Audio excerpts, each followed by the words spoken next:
This episode is sponsored by Zenro Clothing Co. Pick up your tees and or accessories at zenroclothingco.com and be sure to use offer code Socrates at checkout for 20% off select items. Also, if you're not into spending the money, just check out the Zenrail radio playlist. zenrailclothingco.com, music for your everyday. This episode also sponsored by The Pointy Bakery. If you're located in the Pointy area of Scarborough, Toronto, be sure to check out The Pointy Bakery, say what's up to Arville, and pick up a donut or two. Baked daily, crafted with love. This episode also sponsored by Podbean. Podbean is the podcasting platform of choice. It's the one that me and Vish use, and is great, you know, if you're looking to start that DIY podcast yourself. Definitely check out Podbean. Use the link podbean.com/SocraticGamers and gain 1 month of unlimited podcasting for free. Test it out, build that content. Anyone could podcast, right, Vish? Yep. Start a podcast and get your ideas out there. All right, enjoy the episode. Okay, I was thinking about this yesterday. Well, I was thinking about this morning. Well, it was like lead up to yesterday and then this morning, and I want to see what you think. I think UFC is plateaued in my mind. Okay, so think about it this way. When it first started in like 1993 or something, it was just different styles, and you were trying to see who the best was, right? And you're like, okay, jiu-jitsu is like obviously the number one style, beat everyone, right? And then from there, everyone started learning jiu-jitsu, but it wasn't really, it was still kind of like you knew this plus this, right? They weren't one thing. You know what I'm saying? Yeah. Wait, can you just check your volume? It's just like so loud in my headphones. Maybe it's just me. No. Say something? Yeah, I'm good. Okay, cool. All right. All right. So when UFC started, you know, like Brazilian Jiu-Jitsu proved that it was number one, and that was kind of the purpose of Jiu-Jitsu. Purpose of UFC 1, to prove the efficacy of Jiu-Jitsu, right? And then from there, everyone started learning like Jiu-Jitsu and adding it to what they already knew. So you'd have like karate people who also knew jiu-jitsu, and it'd be like a boxer who also knew jiu-jitsu. Okay, and that gave rise to champions like scarier ones like GSP. Remember him? Mm-hmm. And there's another one, BJ Penn. Like they had like jiu-jitsu and boxing, right? They were like mixing stuff up, and then a new school arrived where it was kind of like just fighting. Like they kind of merged as one thing. It wasn't like you learned multiple disciplines and then you were putting them together. It was like you were just learning the two as one. Okay. Right? And then it kind of made it look like everyone was starting to move the same. And then people like Stylebender, who are very good specialists, like he's a striker, right? So he brought a new style of striking to it, which everyone's like, oh my God, this is crazy. But then now, like yesterday, there was a title fight for Alexander Volkanovski, and I saw the thing. I was like, I don't really care about this. And then even this morning, I saw that he lost, and I'm like, yeah, no surprise. Like, it's like there were heroes during our time of like liking UFC, which is like Stylebender, Max Holloway, Brian Ortega. We went to the UFC fight, but then now it's kind of like it's not that they're losing their prime, but it's like a new version of fighting. And everyone looks basically the same now. You all know how to strike. You all know jiu-jitsu. So it's kind of like music now. You know what I'm saying? Like, remember in the early 90s, there was different sounding artists. You're like, oh, that's a cool sound. That's a cool sound. Like Eminem didn't sound like anyone else, right? Dr. Dre didn't sound like anyone else. Like Kendrick Lamar also didn't sound like anyone else, right? Yeah. But then now you have like a bunch of people that are kind of patterning the same thing. Mm-hmm. And it's getting kind of boring. Is that an accurate statement? Can you see that like amalgamation, or am I just like one of those people who like it was way better in the day? You know, if you were like, oh, GSP was number one, he was better fighting back then. There could be a part of that too. I feel might be okay. Well, I mean, I'm always looking out for new people, but like true. So there's like Khabib's other one, which is Islam, right? Yeah.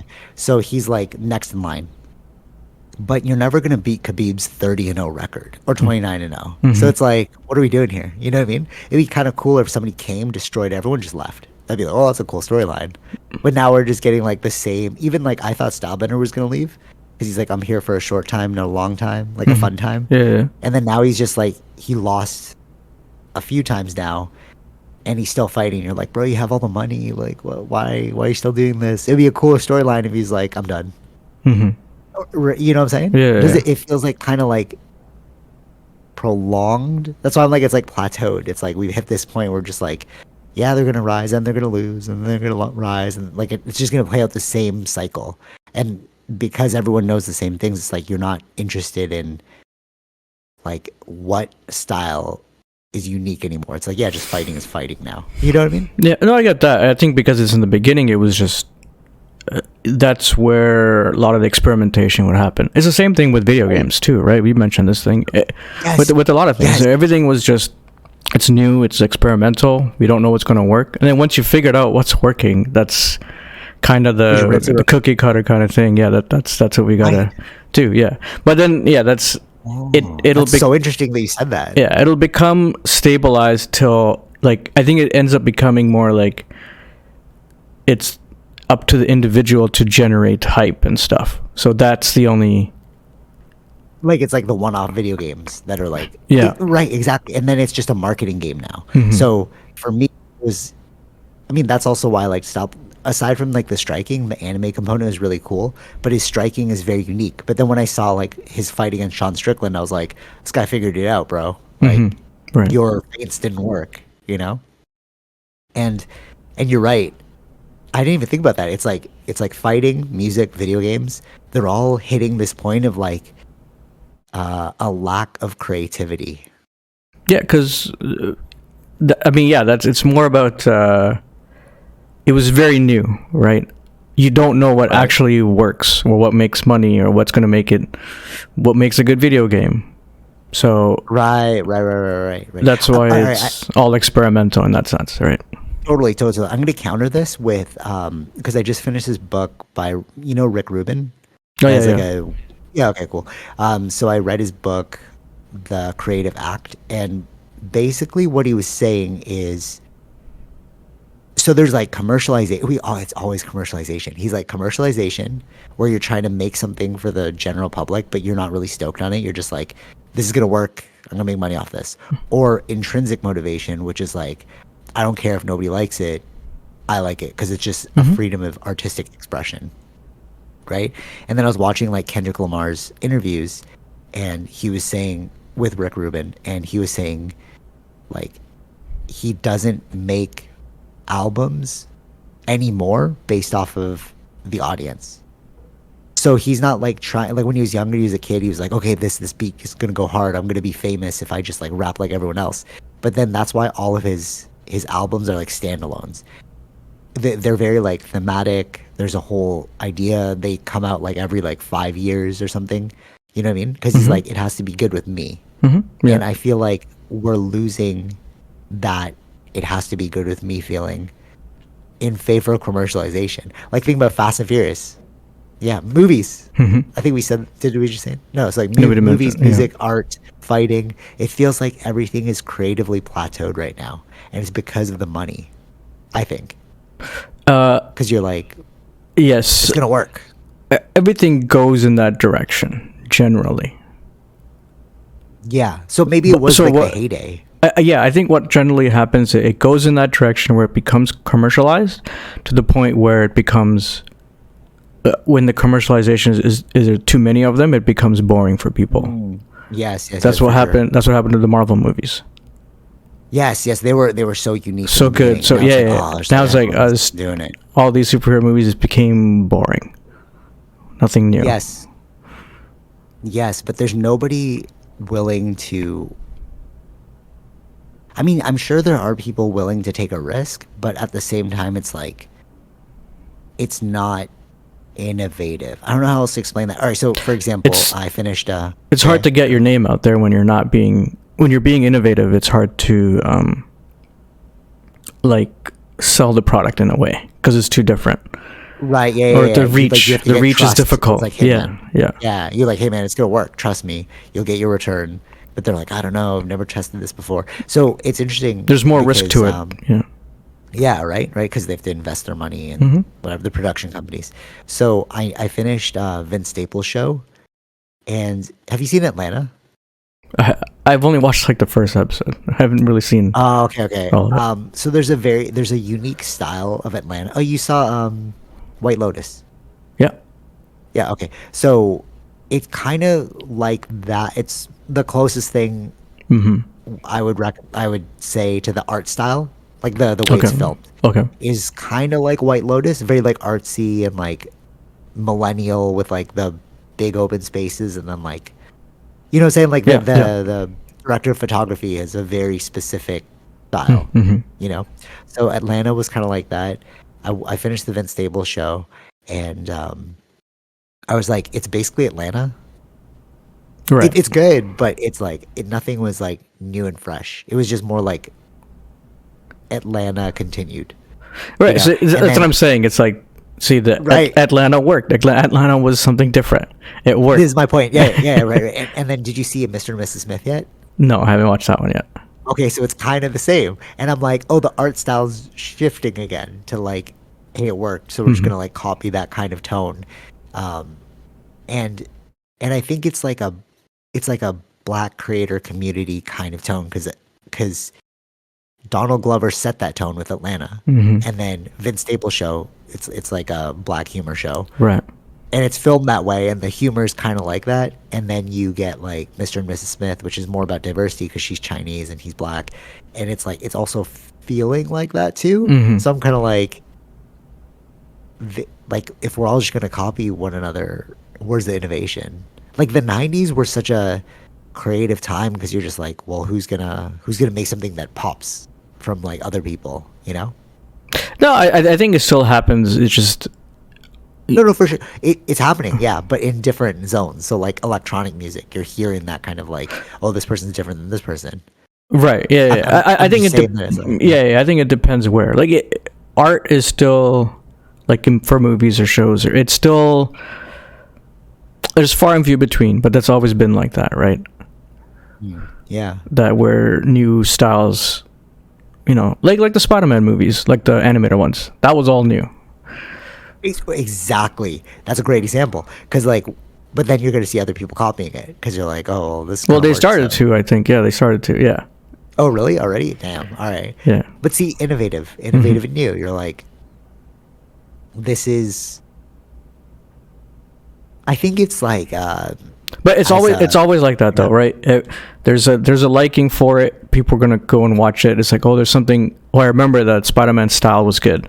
Like, there's a different movie that has the same thing. I want to see that one. Yeah, yeah. It's gonna go like that to the point where it's like, if there's too many of it, and it's just like, okay, now people get bored and they want something different. for sure. And that's generally sure, how it for sure. happens. And it's also creatively stagnant for like artists because then you're like, I'm not fueled by That's like someone's yeah, like for I feel video, like they're like yeah, for video yeah. games, it would be the independent games. Yeah, true, for sure, for sure. And I think like as a creator, like speaking for myself, like when I'm making stuff, and I notice this too because rappers would say this when like the game, you're like, oh, what are you listening to? And he's like, I'm listening to like super old school oldies that my mom would listen to. And I'm like, I get what you're like. I didn't get it at the time. I was like, why are you listening like that? But as I'm looking at myself, because like in the professional world, there's like professional development, Hmm. right? They're like, oh, we need like here's a professional development opportunity for you, whatever, right? So as a creator, like you get like for a professional development opportunity, it's like, well, what do you want to do? And I'm like, I find myself looking at other people's work. Like I'm watching like Hmm. people who make beats, and I'm like, that has nothing to do with what I'm gonna do, but that level of creativity and drive is like stimulating my creativity. You know what I'm Right. saying? Yeah, yeah. And I feel like, but with the stagnation, it's like, where do you look? And maybe that's why, like, the game is looking elsewhere other than his own. Hmm. You know, he's like, he's not listening to rap music to make a rap album. He's listening to like old school Yeah. blues to make a rap album. Because Right. like, I need some different inspiration, Mhm. you know? Yeah. Because it's all just boring. I don't know. I'm feeling that now. Mhm. Like creatively boring. We're hitting the stage of like creative boredom. Sure. Yeah. I understand that. But you feel it too, right? Like it's not just me. I mean, I've always looked for something different. I think that's like the general thing for Yeah, true. Yeah, for yeah, me, yeah. right? But as a whole, I mean, like It's it doesn't. but I think that's how it was. It was just it's always been hard to find something unique, something different, because it's such a risk for people to do. But right. But I think the hurdle is way more now because I follow these like '90s pages, right? Like Kid in the '90s pages, Mhm. and like there's so many things that you're like, oh yeah, that's like super innovative that you didn't see, you don't see now. Right. Yeah. You know what I mean? Like there's so much coming at us because I guess the internet gateway had opened. Yeah. You know what I'm But that's the only thing that would be new. I think we'll probably get to it later, but it's new technology. That's what makes things different. Yeah, the VR games. Yeah. I mean that's because for the VR sure. world is still new. What works? They haven't figured that out fully. How to make Yeah. it perfect, right? That hasn't happened let's yet. let's just jump into that because that's a good segue about VR games. You messaged me about you were playing, and then when you took the headset off, you're like looking at your own hands. You're like, "Oh, am I in the virtual reality world?" No. When I was actually texting you that, I was just doing it like this, as if it was, and then I was like feeling like, wait, I'm like trying to touch a keyboard, like the keyboard on the iPhone, touch a letter. Yeah. It's like this feels like me trying to, like in I think No Man's Sky, trying to click that button or something. It's like, Oh wow. See, that's the trip too, because you're like, where's this gonna lead psychologically? Because you're right. I mean, wait, hold on. I looked at it already like that. Like it's like a heads up display when I'm looking through my eyes. I'm pretending it's like a heads up display. And I'm just sure. But like that this can be is pretty like trippy for people. Yeah, that's what I'm saying. If you're not, I think this is like, but again, it's probably just because it's new. It takes time to really like get used to it, I guess, because you're realizing what this means, right? It's a simulation world, like that's what it's connecting. Yeah. So. But, you know, it'd be trippy. You said this last. I don't know if you said this on the podcast or after the podcast, but you were like climbing some stuff in the VR world, and you look down, you'd be like, "Oh, this is actually kind of freaky." Yeah, you the know? heights and stuff. You'd actually feel, you feel the sensation. Yeah. So it's like, imagine if it'd be interesting if you played like a VR game where you visited the hospital and they gave you an injection. Would you feel the same, like, ooh? I think you like, could. Yeah, it could. Yeah. Yeah. Your mind could. Right? Your mind does play tricks. Like you're not like looking off a cliff, but you still feel like you're looking off a cliff, right? So. Right. Yeah. And see, that's what could be really, really trippy. Mm-hmm. Like, where does that psychologically go for people? You know, like, that's why it's a new world. VR is really a new world where all these experimentations are happening. Like I was showing, I think I did some clips. I haven't sent it to you, but it's like there's weird games out there that they're just trying to see what works. It's all experimental. Oh, really? Right? Yeah. Oh, that's interesting. Yeah, see that's the new frontier too. Like this moment we'll look back on it in 10 years, or like the kids from now will look back on 10 years and be like, that was a moment in time where VR was so new, and like they're going to experience what we experienced, which is like true innovation. Yeah, because like all the demos I've tried they're different. They're not like the same kind of games. Yeah. Right. Even the shooters, or like I think I did like a Star Wars demo. Wait, that's actually interesting that you say that they're all different, because remember, I saw this post too, like the games with the most, the consoles with the most games. PS1 had 7,000 video games, and the next one that came after was like PS3, I think was like 4,000. Mm-hmm. So I think they're doing what you're saying right now is just like back in the day, they're just testing like what's gonna work. Yeah. You know? And then like now you're saying it's like probably there's gonna be thousands of VR games because like people are like, let's see what works. Yeah, and I think it all depends on investment. It didn't work in, I don't know how many games they had in was it PS4 with that VR? Because this is now PSVR 2, right? The version 2. So, but I think it's really because of Meta. Meta's pushing this game thing that I feel like they're making games for both systems. They can just do that now, I guess. Oh, really? Oh, that's cool. Oh, I didn't know that. I saw this thing, like, I didn't watch the post, but like, Mark Zuckerberg had tested out the Apple Vision, and he was just talking about it. Yeah, it's funny because it's like back in the day, you had PlayStation was the biggest innovator, or Nintendo and PlayStation, right? Sega too, actually. Nintendo, Sega, and PlayStation. And then you had... I think Sega was the main one, right? They are the ones who did the discs first, right? Was it? No, cartridges. Because I had a Oh, Sega. they had the first one. Yeah, they had cartridges, but... Oh, you're thinking of Dreamcast. Oh, yeah. Yeah. Dreamcast was the first CD, or one of the first CDs. So there's those, yeah. So Dreamcast, Sega, PlayStation, Nintendo, and then move forward, you have like PlayStation, Xbox, Nintendo. Yeah. Right, and then now we're hitting a new realm, which is going to be like PlayStation, Apple, Meta. You know, it's like, unless we see what Nintendo comes out with, but we are hitting an innovation phase again with VR, and it's exciting. I don't think it's necessarily a bad thing. Like, because everyone's like, you know, what are the psychological ramifications of like this? But it's like, sure. But we've said that for all technologies that come. Yeah, that's what I was gonna like, say. Right? Yeah.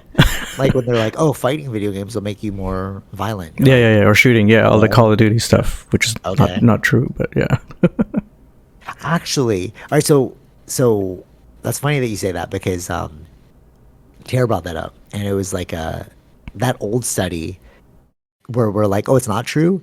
There's a newer study where it is true now. Like they redid that study and like updated it. So allegedly it does make you more prone to violence if you play violent video games. But I mean, like, there's still laws, like... Yeah, I think it depends on how the study is done. I don't know what they were looking at. Like, sure, but like, I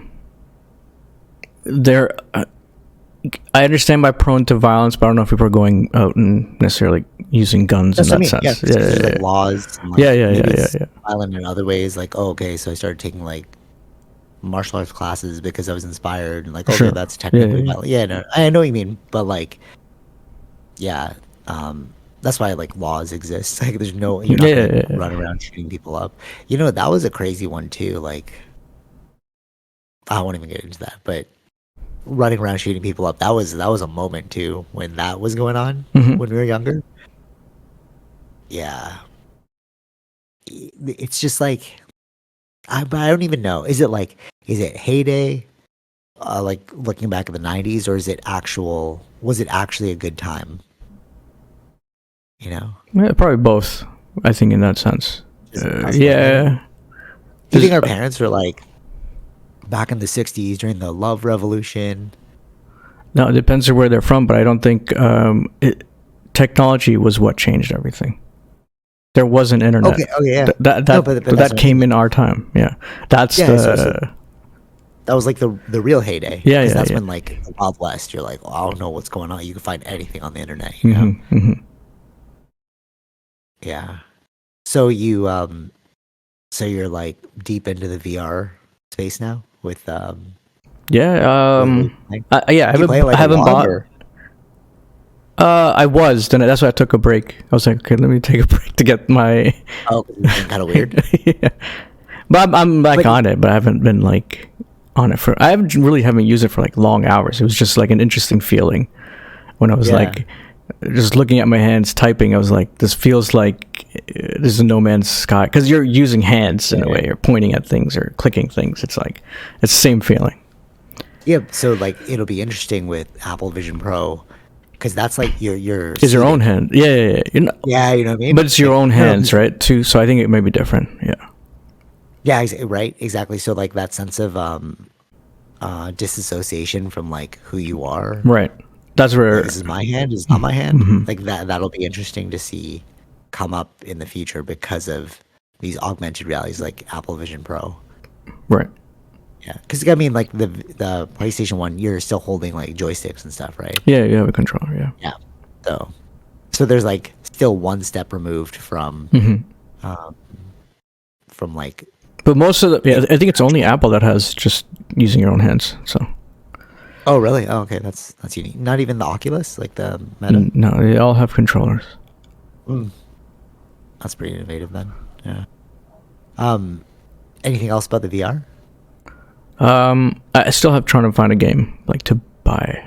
I haven't really bought anything. I mean, like, I've only been No Man's using the Sky, ones. though. Yeah, that's. But pretty impressive. I bought that like back in PS4 times, so I still have. True, that wasn't technically it wasn't built for VR. But they made it for was VR like- now. Like you can.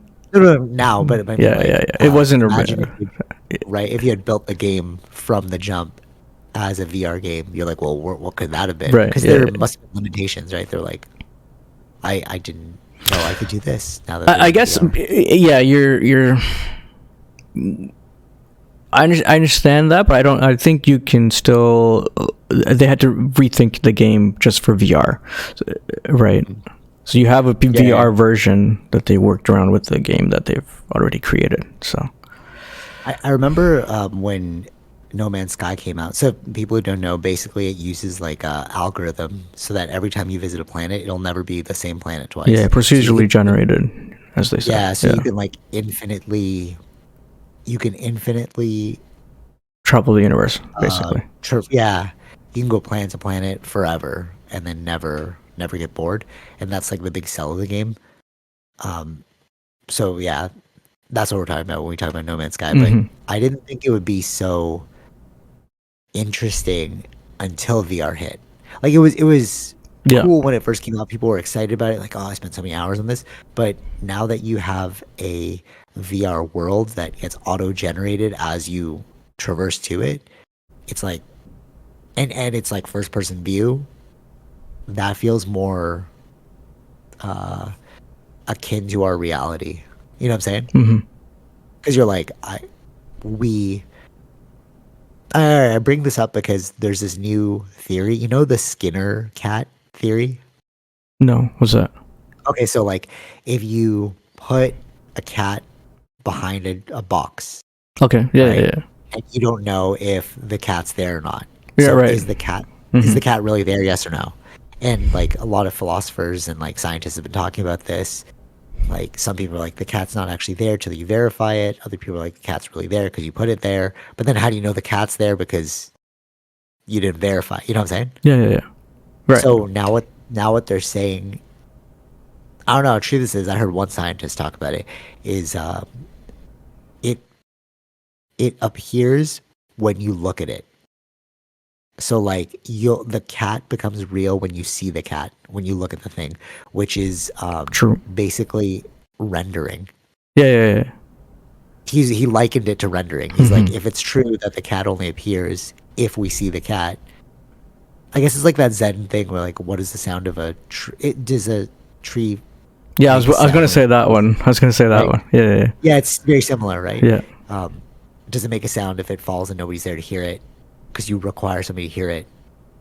I would say it does make a sound, independent of people hearing it. Mhm. But now, like, But scientists that's are only saying, if there's air there, right? If there's in a vacuum, it's not gonna make a sound. oh yeah, all right, fair, totally. I'm just on Earth. I know. I'm If it just falls saying. in the forest, yeah. But you're right. You're right. And if it is true that it's again, I don't know how true that is because that sounds pretty ridiculous to me. That like the cat only appears if you see the cat. But a scientist was trying to like rationalize it through, and I was like, sure. But then when he linked it to rendering, I was like, do we live in a rendered world? Is this actually a VR simulation? Mhm. And that's what he was saying too. He's like, if that's true, it's kind of like a VR simulation, which is like No Man's Sky. Right. You're not actually the world's not created till you enter that threshold, and then it auto generates the world using the algorithm. Right. Right. Yeah, Maybe. I Yeah. don't know, it sounds out there, but Sure. Yeah. right, kind of weird. It's kind of weird. But if it is true that we're auto generating our world, then it's like we do live in a simulation technically. Yeah. Yeah. Right. Which is interesting enough because a lot of the questions with the UAP, and I listened to this new Jeremy Corbell thing, Mm. and the way he framed it was really interesting to me. So we see all these UAP around all the time, right? They'll go into like the water, and then they'll come out of the water, and then they'll like leave, right? And people are like, why are they going to the water? Whatever, whatever. Is it reconnaissance? And he was saying that if you look at it, the actions, it's almost like it has a job. It's conducting a job. Mm-hmm. Like it's going to the water, doing something, coming out, right? And then the question becomes like, what is it? What's the job of the UAP? Right. Right? Imagine if we like go down this rabbit hole and then we find out that we created artificial intelligence a long time ago, and then it's just like continued further, and it's just doing this job of rendering this world for us. Mm-hmm. You know what I'm saying? Because like we talked about the scientists being like, oh, it only renders if it's like this. We see UAPs, we don't know what they're doing. It's like that could be a fact. And people always talk about like this world is a simulation. It's like, what if it is a simulation and these UAPs are literally just like moving forward, moving things along? Right. Yeah, you never know. Trippy thought. What do you think? Sure, I don't know. I don't know. Yeah, I mean, it's like it's interesting. Sure. Yeah. Right. What I feel is, as I like I'm just waiting for them to explain what's going on, but it's weird how all of these things are starting to show that they're all linked together. Like religion's linked to this, and like spirituality's linked to this. Like AI's linked to this now. Simulation theory's linked to this now, and it's like, what could this thing be? Right. That's like connecting everything. Yeah. Anyways, did you see the Candace Owens one of her interpretation of the Putin interview? Or I watched it. Okay, you did. Have you looked more into what other people are saying? Because it's been a week now about like fact checking, and the only ones that I've seen are Candace Owens and Russell Brand, and they were saying the same thing that I was bringing up, which is like, we have to fact check this, and why wouldn't you want to listen to them?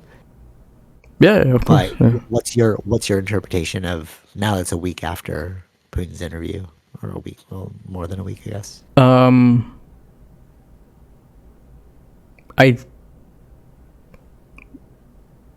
don't know. There hasn't been really much of a talk about it in the other worlds that I've seen. So what I'm not in the sense that they're not talking about it. It's that they've. It's more about like certain things that he talked about. They bring up, right? So it depends on. But I haven't seen it like pop up like anything, like crazy or anything like that. Just like certain facts, like just proving it or then moving on. Right, for sure. So with the Russell Brand one, I'll get into this first because it was interesting. He was like, wouldn't you want to listen to a world leader's perspective? Like, of course he has an agenda, sure, whatever. Everyone's got an agenda. But like, if this person is allegedly going to want to blow up the world, wouldn't you want to hear it from his own mouth? And I was like, yeah, of course. He didn't say it, right? And what Russell Brand was saying, I didn't look into this further, although I'm seeing on my YouTube side channel like recommendations that people like the mainstream media is like trying to vilify Tucker Carlson, being like, this is treason for like talking to Putin, or like he doesn't know what he's talking about. He's just a puppet of Putin. And you're like, guys, do we not listen to the interview though? You know what I'm saying? It's like they're kind of spinning it towards like a non-issue because the real issue is worse to look at. You know what I'm saying? I don't know. Because it depends on what you mean. It's like when he's saying like, just listen to these other leaders. Other organizations have tried to interview him, and I think even Putin's organization said that. Like I think Tucker said like, why is nobody like interviewing him? And even Putin's organization, no, they have asked. And like no, but for sure. Yeah. But I mean, like, why are we vilifying Tucker Carlson? Let's just look at what Putin was saying. You know what I'm saying? Like, it's like, why are you looking at the messenger? Look at the message. Sure. Yeah. But I feel like there's none of that except for Candace Owens and Russell Brand. But the problem is, now that I'm like delving deep into it, I'm listening to them. Like, I agree with what you're saying. You almost seem like a fringe anti-establishment person if you don't go with the main narrative of him being evil. Right, but I like, yeah. But the two people you listed were already on the right wing side, right, of stories. Okay. This is here's the crazy part. When you're like, oh, they're the right wing side, they're not. They sure maybe Candace, but why is it that logic is considered automatically right wing? Joe Rogan brought this up too. He's like, and then Tara's like asked me about my political leanings, but like I'm more of a centrist. Like I'm just gonna listen to what makes sense, right? But because it's against the generally established narrative, we consider fringe right wing. Like you even said it, it's like, oh, those are right wing people. I'm like, I wouldn't say so. Like Russell Brand's all about. I wouldn't say Russell Brand, but I would say Candace Owens. She's always been. She's also all right. So I was like, okay, is she just a right wing person? But if you listen to it, her other things, it's not like it's painted as right wing, but it's like you use right wing to attack anyone that has like a logical argument because right wing is associated with Trump. And you're like, oh, you're a Trump supporter. It's like, no, I'm just listening to what he's saying. Okay, but before we go into the Candace Owens thing, I want to bring up a small example of why I thought it was so funny. You're like, oh, those are right wing people you listen to, because that's like the generally established narrative. Yeah. So I was saying, all right, I won't say who I was talking to about this, but I was like, oh yeah, did you hear the Putin interview? And this person was like, no, and I started to explain it, and then I was like, yeah, he makes a lot of points, and they were like, wait, you didn't publicly say that, did you? And I was, no, right? No, totally. And I was actually, this came for a few people, not just one person. Like, you didn't publicly say that, did you? And I was like, yeah, I said on the podcast. I didn't say I agree with him. I was just like, he's making logical arguments. Well, you didn't say that he's making logical arguments, did you? And I was like, wait, what's so wrong with that? It's like, because you can be like, not banned, or I guess canceled and banned. Yeah, actually, yeah. And that was their fear. And I was like, that's so weird. I can't even listen to the person and be like, yeah, it's pretty logical, without the fear of being reprimanded. Right. And that's why when you said like, oh, there's right wing people, I'm like, oh yeah, they just attack you with some sort of label for just looking at it logically. Yeah. Right. Right. So to bring in Candace Owens thing, which I thought was fascinating, she likened it to 1984, and I was like, that's a great comparison, because in 1984 it's like, don't look into history. What was the first thing Putin did? He explained the history of what was going on. It's like, oh, but if you read the history, that's bad. It's like there are negative things associated with Ukraine, right? Before, right? Nobody was like before everyone's like, oh, stand with Ukraine. It was never like a good place. Even in Tenet, that's where the shady stuff went down. So it's like, but now we're painting this picture of them being good because they're fighting against somebody that we've also painted to be bad. Yeah. Right? Sure. And then the other thing about 1984 is it's like you can't question, right? So there's like a bunch of slogans like 1 + 1 = 5 or something like that. And if you don't say it's 5, then it's like the thought police will get you. It's like, no, it is 5. Right. But you're like, bro, it's not 5. And like, if you even question it not being 5, you're evil. So it's really fascinating to me that just because I listen to it, and just because I'm like, he has a good point, he has a few good points, you're automatically the bad guy. Yeah, I disagree with that. Yeah. Wait, which? Automatic bad guy? Yeah. Right, and the cancellation and like all that stuff, but it's the knee-jerk reaction because that is what propaganda is. That's 1984. Like, and that's what Putin was saying, like, you're ruled by propaganda. Of course Russia is ruled by propaganda, but understand that the West is also run by propaganda, right? There's not like, I don't think there's one, I wouldn't say it's necessarily one narrative, right? Just because you have the two clashes of parties. for sure. No, okay, totally. But who's winning right now? Who owns the tech companies? The liberals, right? It's more of like a liberal. No, it is a liberal thing. You're No, but like, it's not. I don't want to say pronouns, it's not necessarily a liberal thing. No, but that's why that's actually literally why Elon Musk bought X. Because he's like, no, I understand that, but it's not. I don't think it's necessarily a liberal thing.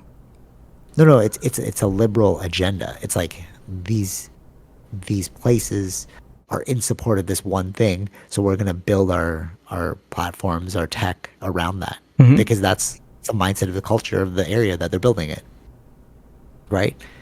Like why'd you introduce pronouns onto your social media platform? Because the liberals want it.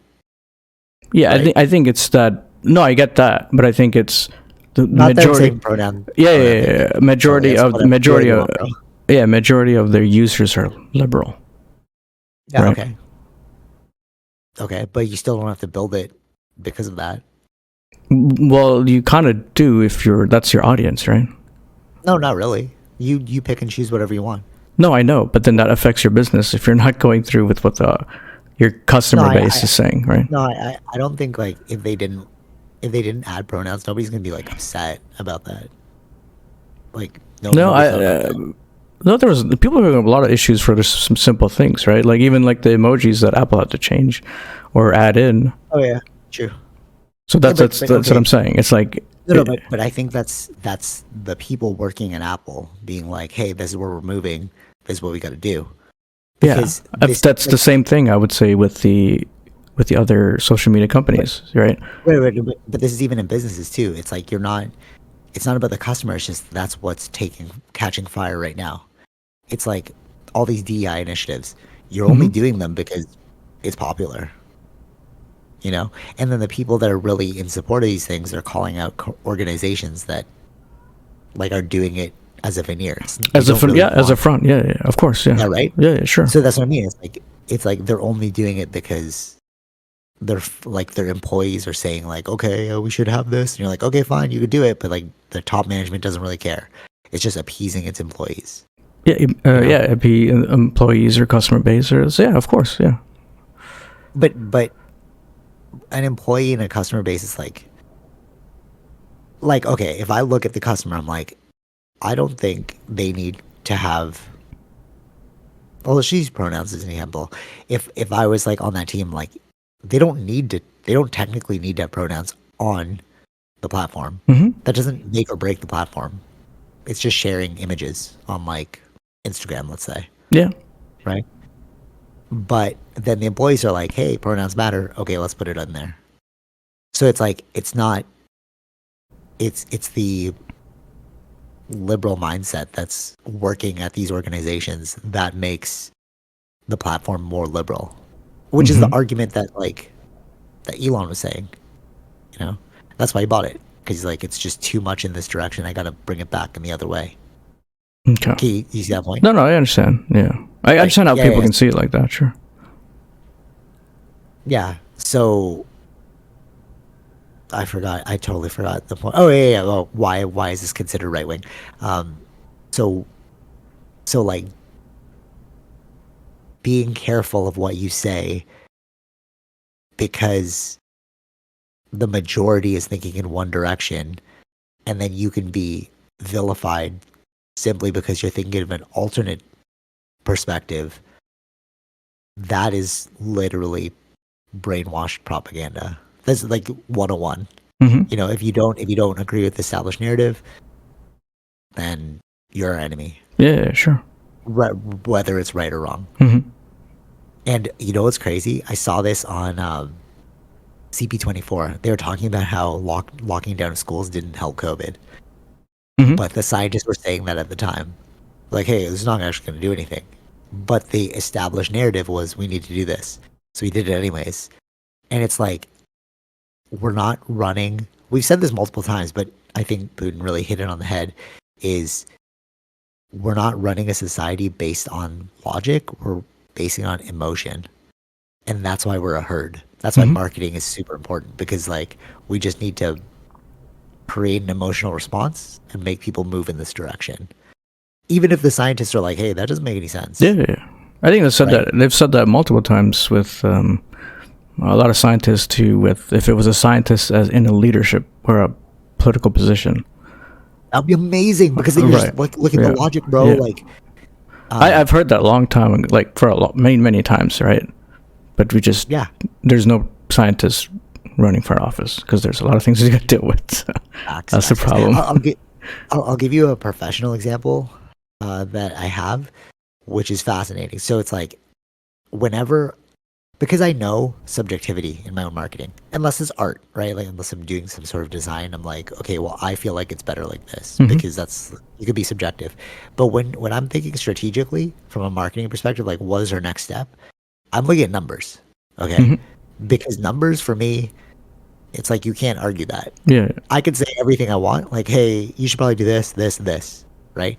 And then if it's just my opinion and not backed by numbers, now we're just playing an ego battle. Like, oh, you think you know better? You're just in this position, blah, blah, right? So I noticed that even people who are just like regular working people, they have this idea in their head. And I was like, I actually recommend this better. This strategy over your strategy because XYZ numbers, right? I'm like, just the numbers are telling us this thing. And the person was like, no, we're going to go with mine. And I'm like, you're basing that off of subjectivity, not like real facts, right? But that's how we live our societal lives, right? Like nobody's looking at the facts. They're just looking at like, what did other people say? Cool, I'm going to go that direction. And then you're right wing if you look at facts, you know? But I'm like, why can't you just be like in the middle? Exactly. Why do I have to be? Yeah, exactly. Yeah, of course. No, but or left wing. Yeah. Right wing. Yeah. Or left wing. Yeah. It's like, okay, I support gay marriage, me personally. But I also think that, I don't know, taxes should be a different way. Or like, okay, well, that's conservative and that's a liberal thought. Or like, who are you? It's like you don't have to toe the line. Most people are not. One way or another. Like each topic would be different. Each idea is a different. For sure, but we only vote based on one side. Like Like voting would be interesting if you could vote on issues, not vote on parties. Because imagine that we're like collectively everybody likes this, but we don't like this, right? But then it's like you vote a party into power, and the party gets to blanket whatever it wants. So it's like, hey, this plus this. You're like, but I don't like that one. But they're like, it doesn't matter. The party won, so we're going to do it this way. Yeah. But that's logical. See, again, it's like that's more of a logical approach, which we don't run our society off of. Yeah. I think because like if you listen to scientists during the COVID times, if they were all saying the stuff that's coming out now, which is like, oh, the lockdown didn't work, right? But a lot of scientists were saying it at the time, but we didn't listen to them because we were all panicked, right? Because if you rule through like fear and emotion, you can get things to slide. You know, remember the ventilator thing in the beginning? Yeah. Everyone's like, oh, I need a ventilator, and then like my mom and sister who are nurses, they're both like, oh, you're gonna die if you go on that. And I was like, what do you mean? Like everyone's pushing for ventilators. And like, yeah, but your body starts learning how to breathe with the ventilator. As soon as you take it off, it doesn't remember how to breathe on its own. So people usually die. And I was like, wait, what? And then they were attributing COVID to like deaths. But you're like, no, those are just ventilator deaths, not actual COVID deaths. You know? But we didn't want to look at the science at the time. Yeah. Yeah. All right. That's how I feel. All right. Yeah, sure.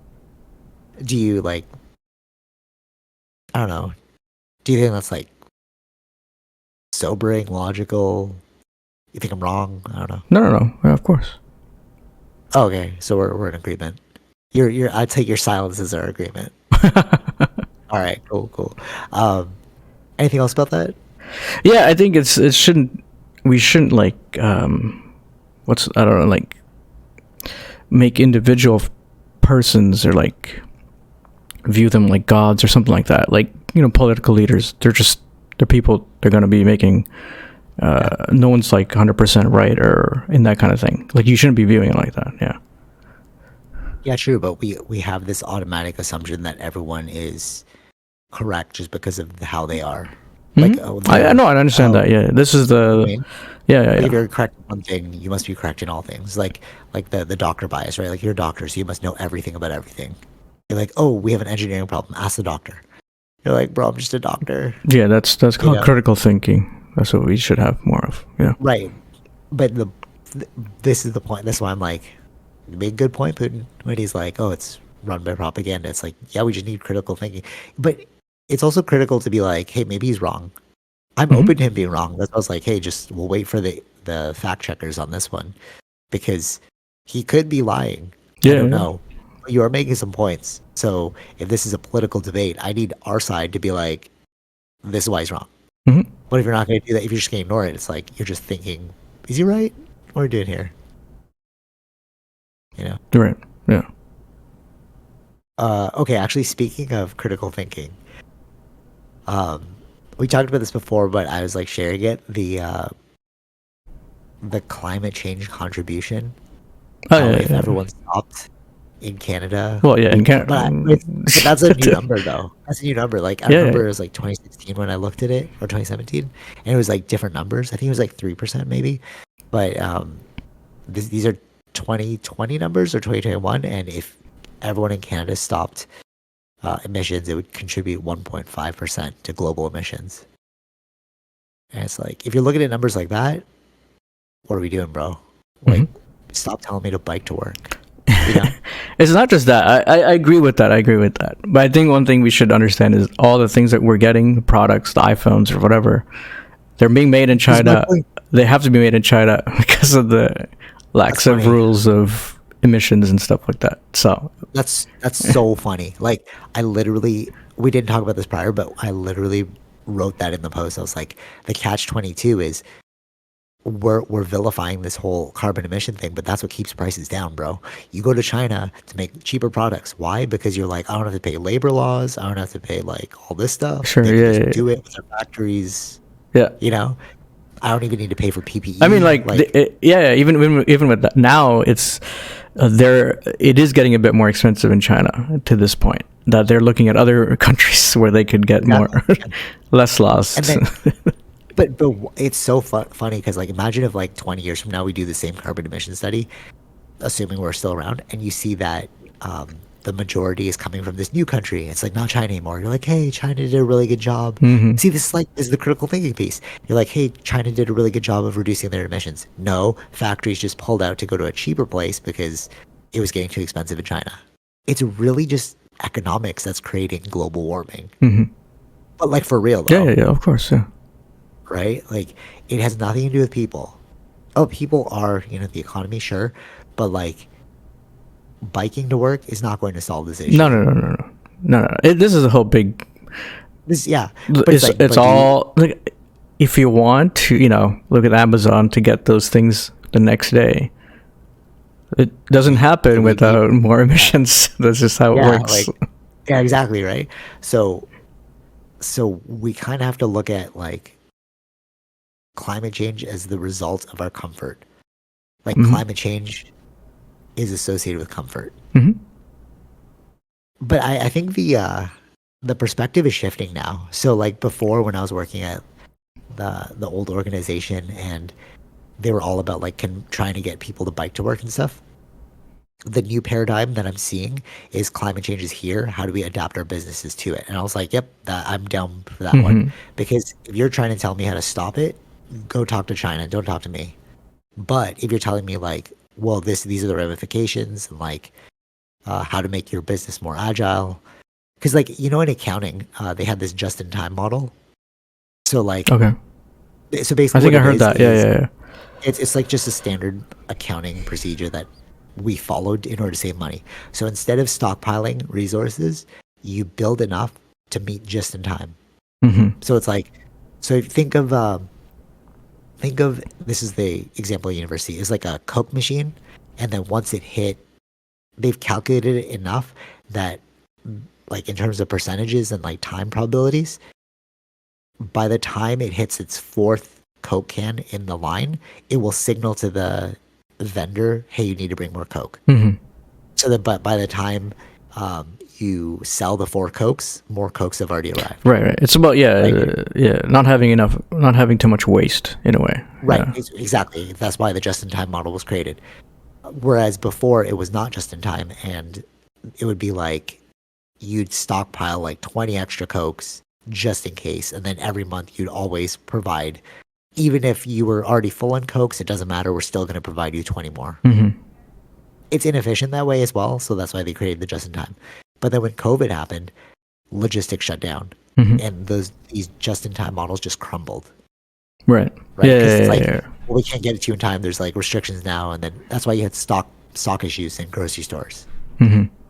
Right? Like, oh, I can't find bananas now. Yeah. Yeah. Right? So what I like with where we're going towards climate change now in like the professional sphere is it's not about stopping it. It's like what models can work. Because we have to deal with climate change. Like there might be a stoppage, there might be like a reduction of growth, there might be stuff like this, you know? Sure. And I think that's what we need to do. We need to learn how to like live with it, because stopping global emissions, that's a collective problem. That's like an economics problem. You know? Yeah. Because imagine if they brought everything in-house, how expensive that would be. Like instead of building, it's expensive. It's really inefficient too, in a way, in a lot of ways. Yeah, there's a jeans company, Origin USA, and I follow them because of jujitsu, and Jocko Willink, he owns that company, Jocko. So they were outsourcing different countries, and then they realized, especially through COVID, just bring it in-house. So they build all their jeans and stuff in America. So they brought jobs back to America, stuff like that. But it's like their jeans are expensive because you have to pay like labor rights, protection issues. Like you can cut costs if it's elsewhere, but you can't cut costs domestically. I don't know if I know Apple was doing it in the there was like a Mac Pros, like when they had the dustbin looking one. Do you remember that? The cylinder one? Yeah. So I don't know if they're still doing the new Mac Pros, if they're the tower-based ones. I don't know if they're still doing that in America, because they were building the dustbin ones in manufacturing them in America. So that's what they were costing that much too, right? So makes sense. I don't know if the new one is built in America or not. I'm not too sure about that. But I see in the packaging for the phones is like designed in California, manufactured in China. Yeah. So it's like you're letting us know, like, but it's like, you know, why is iPhone only $1,000? Why is that what kind of Mac was it? Mac Pro, I think it was. Yeah.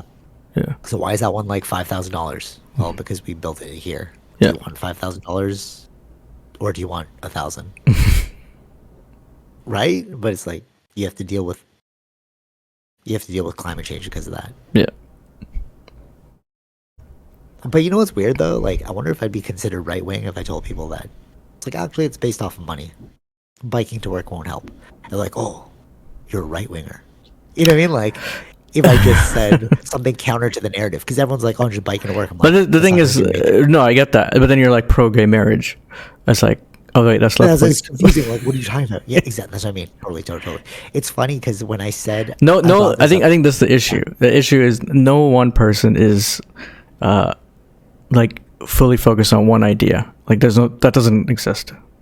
Yeah. True. You can't fully, because we have so many like options. Yeah, that's why a majority of people are really centrist. Yeah, totally. Yeah. Because if you ask them issue by issue, you're gonna get different things. They're not gonna be one. They're not gonna fit under the same category. Yeah. For sure. I think that's why you have to look at it as a total, like as holistically. You know what I'm saying? Like, I got told this once, well, more recently, but they were like, oh, it's interesting because light is getting harsh. It's interesting because you really listen to everything that everyone's saying, and then you build your solution around that. I'm like, yeah, because I don't know if something you say might be helpful and like solve the problem for me. But like everyone's looking at piecemeal. You know, like, okay, I'm just focusing on my one part. but I want to listen to your perspective because your perspective might domino into me. You know, Mhm. it's like a holistic way of thinking, right? Yeah. But we don't do this with a lot of issues, or else you get called freaking right wing for being like, I don't think EVs or biking to work is gonna help. But all right, so I said this to the freaking climate change dude at work, like before, Yeah. not this one, but like a different one, and even him, this is propaganda. He's just like, no, but you just don't understand. I was like, no, but like literally 3%. I remember it was 3% before. And then I was like, but it's really nothing compared to other countries. And he was just like so hell bent on it just being about EVs and biking. And I was like, wait, if this is what the top scientist at this thing is saying, how like close minded are you into actual solutions then? And Yeah. how many other people are also close minded to other solutions? Sure. Yeah. Because like scientists aren't economists. Hmm. You know what I mean? They're not looking at it as a business problem. They're looking at it as like Right. a science problem. Yeah, yeah, yeah. You know? Yeah. No, but I think yeah, Uh, that's why they're not in economist positions, right? If it's an economist position, they're gonna think of it. They're looking at it differently, right? right, but I think that so there's this like new thing, like this emerging thing called design thinking, and what you do is you bring together people from different disciplines to solve a problem that's not actually in their discipline. Because like you never know what the other person's perspective might be. So like it's like climate change, for example. You bring an economist in, you'll have the scientist in there, but you'll have like an engineer there as well. Mm-hmm. So then like if they're all starting to brainstorm, like we should probably solve it this way, then the engineer's like, actually that won't work because of this. Right. It's like Yeah, multidisciplinary yeah, approach. yeah, yeah. No, I understand. You know what I'm saying? Yeah, yeah, yeah. Which makes way more sense. Oh, Like of why are we course. not solving it like that? Yeah, yeah. Yeah. Climate change is the only one that kind of worries me because I'm like, I don't know, like we can't solve it. So what is it going to look like? Yeah. Right, you know what I mean? Like there's no like obvious, it's not like war. It's like, hey, chill, bro. Like let's not go to war. Right. This is like it's literally the lifeblood of what we're doing is Mhm. killing the planet. So where do we go from here? Depends. I don't know. I don't think it's necessarily killing the planet. I think it's just if it's as they say it's going to work out, then it's more like killing us, not necessarily the planet. Yeah, fair, true, like totally. Yeah, right. Well, I mean, like we're killing other species on top of our. We're killing. Sure. Yeah. Yeah. Yeah. Of course, living beings, living things, and stuff. Other living things Yeah. that'll be affected. Of course. Yeah. But we've been doing that for a long time. We've extincted so many animals. Sure. Yeah. But okay. So I'm gonna bring back Final Fantasy VII, best video game ever played. The Mako, it's literally oil, and the whole message of the entire video game is like stop killing the planet. Mhm. You know, because like Sure. they're extracting Mako, which is like to them it's like magic material, but for us it's literally just oil. And like people who would extract it would get sick. Like it was literally just parallels of what's going on. Mhm. And at the end of the video game, the Earth tried to call a comet to destroy it, and then Cloud and his friends, like the main characters, had to fight off the comet. Right. But it's almost like that's analogous to what we're headed towards, Mhm. like a cataclysmic downfall because of our own, not greed, but it's like our own innovation, Yes. right? Because we want things to be more comfortable and like, or maybe it's not even innovation. Maybe it's commerce. Maybe like our biggest downfall is commerce. Has nothing to do with resources. Well, like, what do you think about that? It's literally just like more people making money than other people, and we cut corners, and it's just cheaper to use oil. Why would we shift from oil right now? The Saudis got the most money, and they won't give it up. You know what I'm saying? Mhm. Like, I think maybe it's more about commercial interaction versus the actual product itself as to why we're doomed through climate change.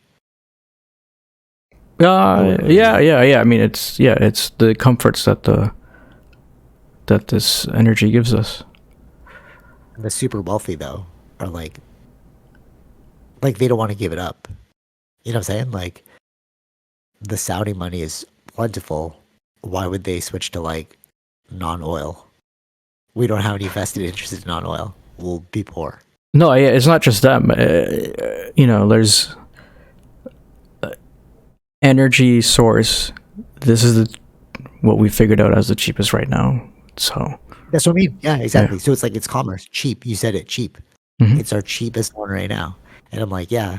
So the whole real problem with climate change is commerce. Mm-hmm. Like if tomorrow an innovator is like, hey, this is a way better solution, the only reason why we wouldn't go with it is it's not commercially viable. And you hear that all the time, right? It's like, all right, so what they say is one of the reasons why they're keeping the UAP thing secret is because it's clean energy. It wouldn't be oil. But if you because they're like flying around without any exhaust, they're like, oh, you're obviously using some I understand that. Right. You know what I mean? So it's like, what's your alternate energy source? Mm-hmm. It's way stronger than ours because like you're able to, power your vehicle for hours on end, which we can't do with combustion, right? So what they say is that if we figure out what's happening with the UAPs and we take that technology, it would disrupt our way of living because we built up our lives on oil, right? Mm-hmm. But who's it really disrupting? The commerce system. It would actually help all of us if we figured out an alternate fuel source. You know what I'm saying? Yeah, sure. It would help out like the common people. Yeah. But the people who are rich are like, let's just keep poisoning the earth and the people because we're making a lot of money.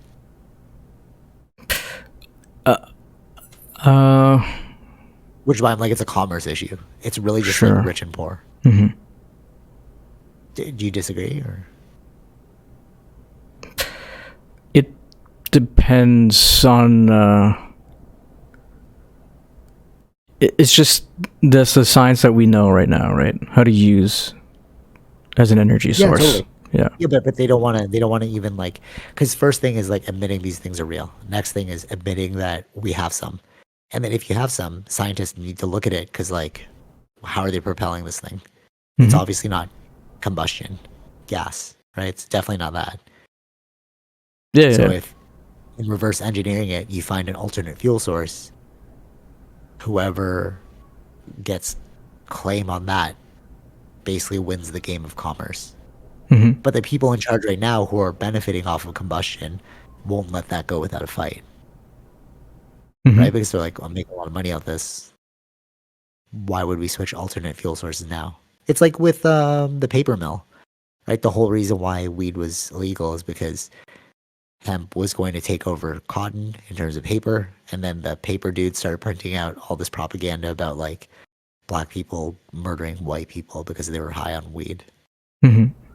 It had nothing to do with like the actual product. It was just like commerce. We were about to go under, and we don't want to go under. Mm-hmm. Yeah. Does it sound far-fetched? Or you're like, okay, I could see the I think it depends on, I don't know. It just, how, for countries to be independent, they need to have an energy source. So if they have their own energy. Restructure things, though? But then how does that restructure things? Who's the superpower? Because if everyone's got their own energy sources, like, I don't need you anymore, bro. Yeah. But, like, we can't have a world like that. Because we need trade and like I understand. Mm-hmm. You know, and I think that's the catch-22 too of like why they won't. Out of everything I've heard about, it's just like I understand that, but we just don't know how the other energy source works. No, that's what they said, but they won't even study it because if you I don't know. We don't know. Maybe they are studying it. We don't know that, right? Right. No. Right. Okay. All right, let's double back. So you're like we don't know how it works. Okay? The first thing we need to deal with is proving to people that these are real UAPs, which we haven't done yet. Mm-hmm. And then once we've accepted that these things are real, that we need to take the next step, which is say, hey, we actually have vehicles in our possession, mm-hmm. which we haven't done yet. So to say like we don't know how it works, you only have like secret scientists working on this. You don't have like Michio Kaku working on this because he doesn't even know if they're real. He's like, I don't know if there's a Right. You know what I'm saying? So it's like, Sure. so before we can even get our best scientists on it, you have to admit that this is a thing that's going on. Admit that we have vehicles in our possession, but which we haven't done yet. So you can't technically say we don't know how it works because like maybe somebody will figure it out, but we have to first go through the steps. Right. Does that make sense? No, I get that. Yeah. But maybe they do have the best scientists working on it. Maybe, but those are maybes because we don't. Everything's top secret. Exactly. So it's like, right, but I'm saying if it's public, then we can actually say like we do have the best scientists on this. You know what I'm saying? Because right now it's like they could be, but we don't know. Right. Yeah. And then it goes into the whole thing about disrupting the entire global supply. I don't know. There's just so many things entangled in this thing that are like, I don't know how you guys are going to pull this off. Like, how are you going to pull off disclosure, and how are you going to like switch the alternate fuel source? Yeah. Do you see a way forward? Do you think like one day they're just going to bring a body out, or aliens just going to come out and they're like, hey, this is Jim. He's an alien, and he's been living with us for quite some time. I don't know. Like, how do you think it's going to play out? I don't think it'll work like that. Yeah, I know, right? Could you imagine people freak out, bro? Yeah. You're like, this is Jim. He looks just like us. Right. And we'd all be looking like, who's the goddamn alien, bro? Yeah. I don't know. 2024, I'm excited. Because I hear there's another hearing that's coming up. So I've been paying attention. They're like, there's one more that we're waiting for to disclose more. Nice. Anyways, what time are we at? Hour and 10. Okay, all right. Couple last things. Let's talk about Tokyo Vice because you were like raving about that. Okay. Yeah. Yeah. So, worth the watch? Not worth the watch? I think it's worth the watch. I do like it. Yeah. Why do you love it? Yeah. It's just. Oh yeah, you go ahead. People don't know. Just people who don't know. It's just about a reporter who wants to, like a Western reporter who wants to work in Japan, and then in working in these places, you find out a bunch of conspiracies and like Yakuza related stuff that's ingrained in the entire media system, essentially, and the society that people work in. Yeah. Is that a good summary, or yeah? Yeah. It's just, but again, I don't know how.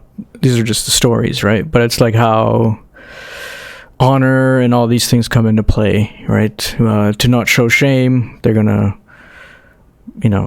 they can't say that they're losing to the Yakuza or anything like that. So they're like, they'll just say like this. So the one of them was like some cop was like drugged or something, but they don't want to show that he was drugged. They just say, okay, he had a heart attack.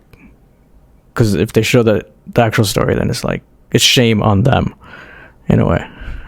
All right, isn't that crazy? All right, so like you just hit the nail on the head. It's just like the UAP thing. It's like we can't give you the real information, guys. Just like would you say that's propaganda too? Then, like the hiding the Yakuza stuff. Propaganda, or it's just their culture, or it could be the culture thing. Yeah, true. Yeah, because you want to save face. Mm-hmm. But so is it better to have the real information or like doctor information? Yeah, I think real information, then, or else corruption can happen. Yeah.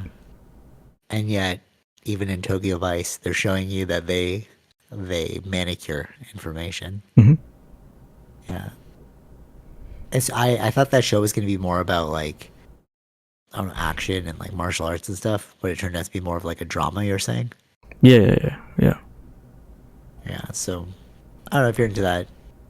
Like, I think it's like is it the 90s in the time that they're in? I don't remember. Yeah, something like that. which is funny because like it's way easier to like manage information back in the 90s, whereas now it's like camera phones and like tweeting it. Right, right. This was actually the Yakuza, not really Yeah. a heart attack. Yeah. Although, like, you know what's interesting though about that? It's like you're kind of forced to go along with truth because of the backlash of smartphones. Mm-hmm. You know what I mean? Like more or internet too. Internet too. Yeah. But you gotta, it's kind of remember who gave us the internet, right? Who gave us the freedom of information? The United States military. Yeah. So what you're saying is they're lying about the APs because they have a benevolent interest in mind for the people.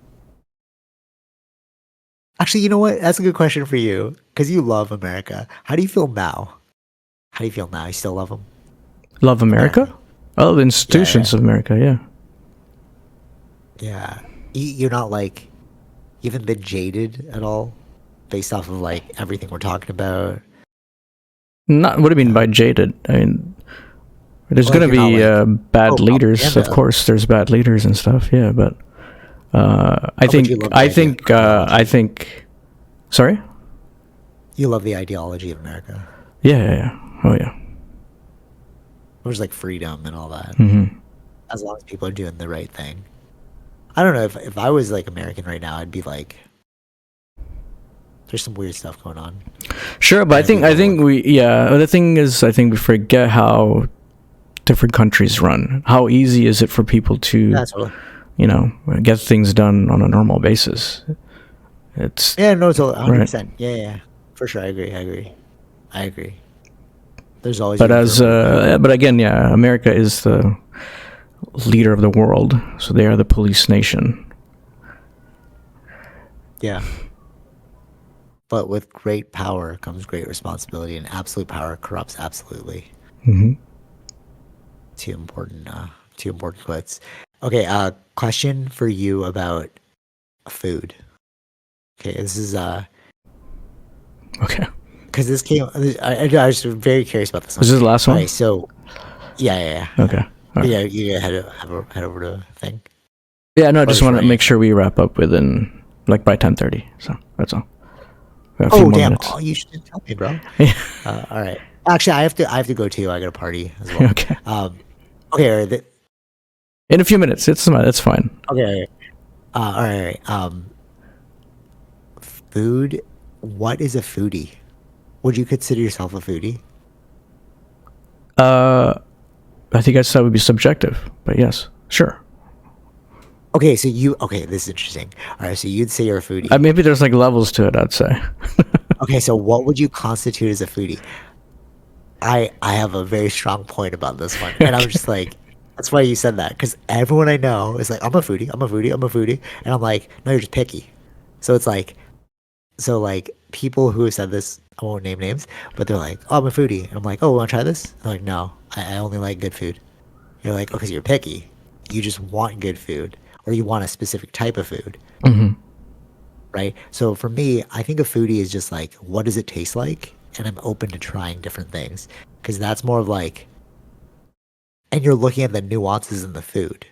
You know what I'm saying? Right. I think if you have a restriction, like there's certain things I wouldn't eat. Like I couldn't eat the freaking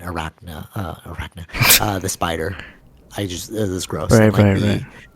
The scorpion, I couldn't do it.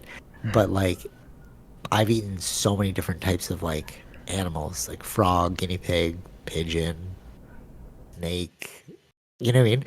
For me, that's like, I'm thinking, oh, that's more of a foodie. And like, even if it's like a bad experience, it's like, well, I got to try the food. I'm like, what are you making? What are these things, right? You're like experientially going through it. But I think when people say they're foodies, I think it's really just like, you're just super picky. You know what I'm saying? Okay.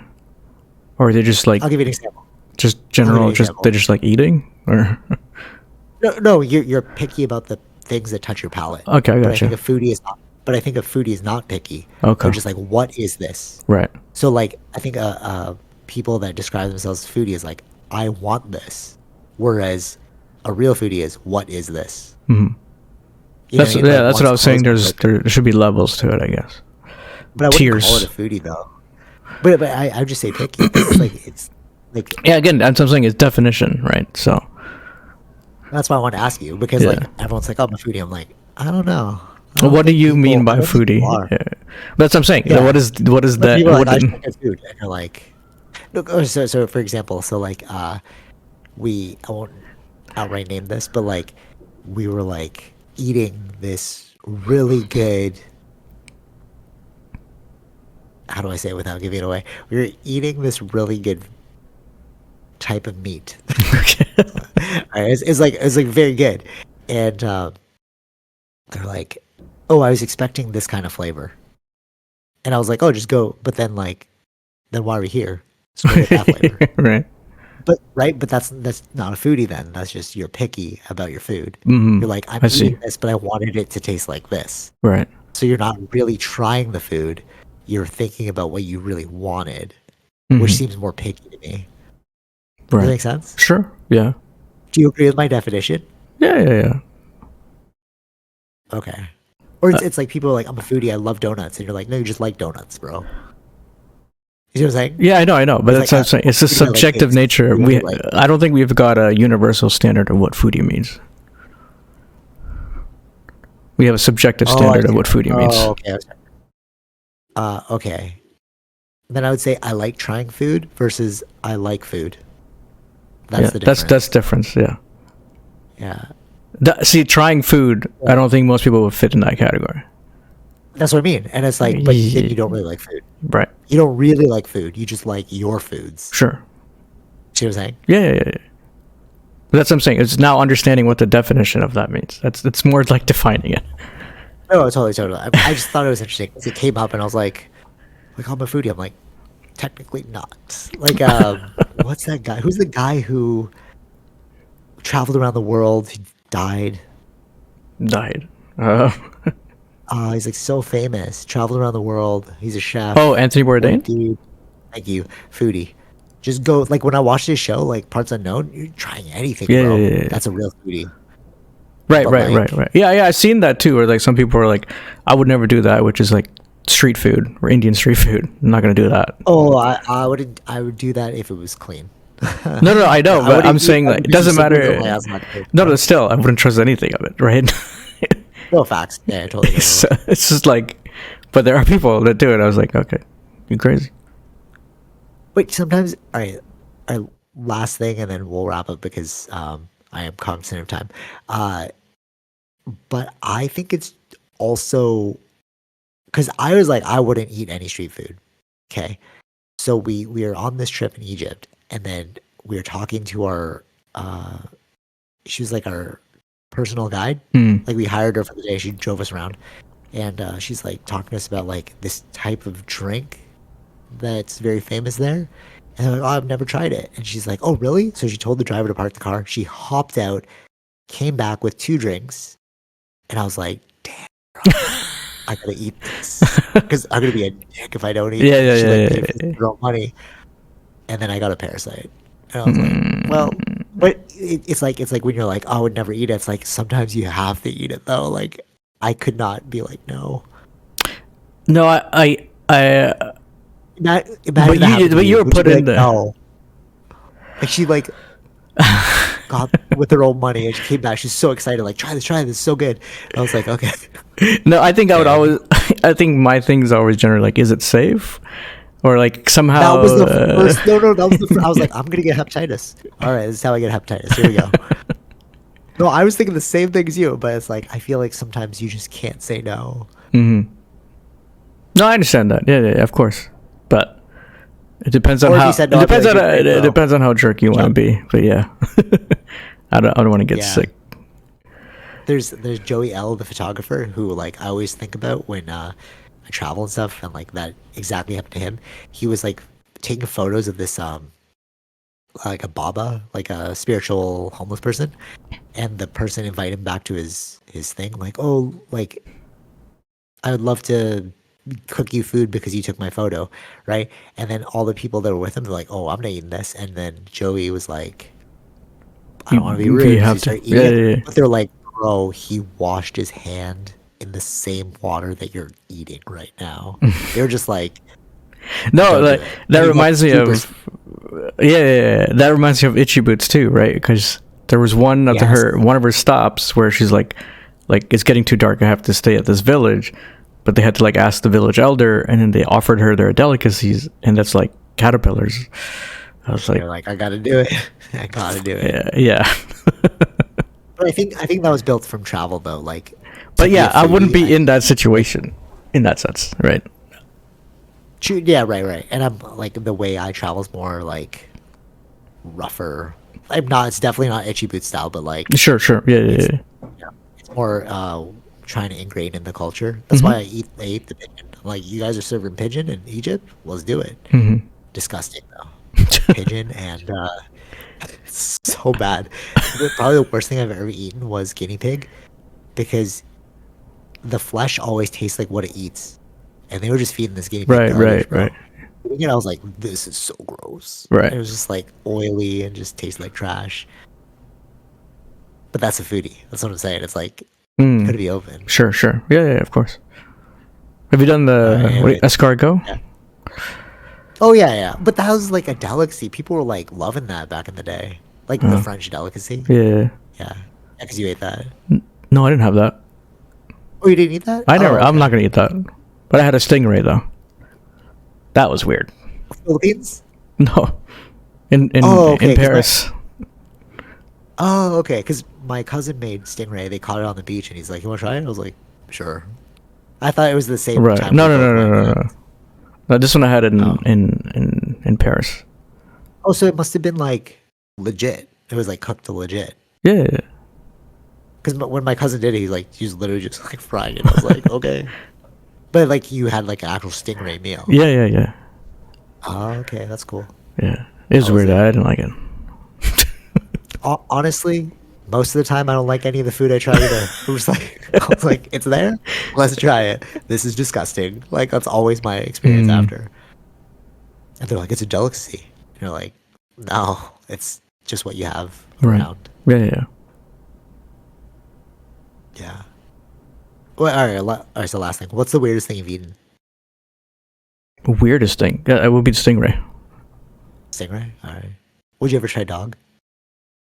Would I? Nah. I would. I'm not a foodie in that sense. In your subjective sense, yeah. Or in your definition. Like, why are you eating? It's like, why are you eating it, bro? Like, is it good? Oftentimes it's not. That just reminded me too. It was funny.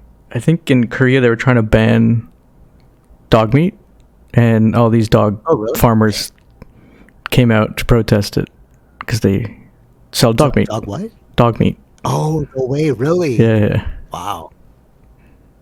But I think you can get really sick through certain foods. Like, I've heard of like trichinosis. So that's the only bad part about trying a bunch of different foods. Like, there's like parasites that can stay in the meat even if it's cooked, and then we eat it, it just goes in you. A little freaky. I think there's something with what dogs I don't know like what. rabies. Oh yeah. Maybe yeah. It depends on how they're. I guess, but I think maybe that's why there's only general foods that are like the standard. Like cow, pig. Yeah, exactly, chicken, right? Those are the ones that are. These are the most general meat that everybody eats. Or that doesn't have, funny, I guess. like, but it's funny because it's like maybe I'm the only idiot because the commerce has already told you what the tastiest meats are, which are like, you know what I mean? It's like pig meat or goat, lamb, and stuff. Yeah, chicken. Like we know these are good. Stop trying these weird ones, bro. There's a reason why they're not everywhere. Like, why isn't guinea pig taken off? You know? Yeah. I'm just the idiot that's like, oh, that's interesting. All right. Anyways, I know you gotta go. I gotta go too. Till next week. Daisy Vish. Peace. Any last things? Oh. Yeah. No, I don't think so. I'll try more VR games. Gotta figure out one that I want to buy. Yeah. All right. Cool. I'm excited for you to be like, I'm in this world. I'm tripping out. Yeah. I mean, Gran Turismo is still the best though. That one looks super intense. When you showed me clips, I was like, that's pretty cool. Because you're like in the car, look around. Yeah. All right, anyways. Till next week, TD's Vish. Peace. Bye. All right. Hope you enjoyed that episode. Be sure to like, share, subscribe, all those fun things, and check out our sponsors: Zenro Clothing Co., Portian Bakery, and Podbean. Take it easy, Vish. Peace.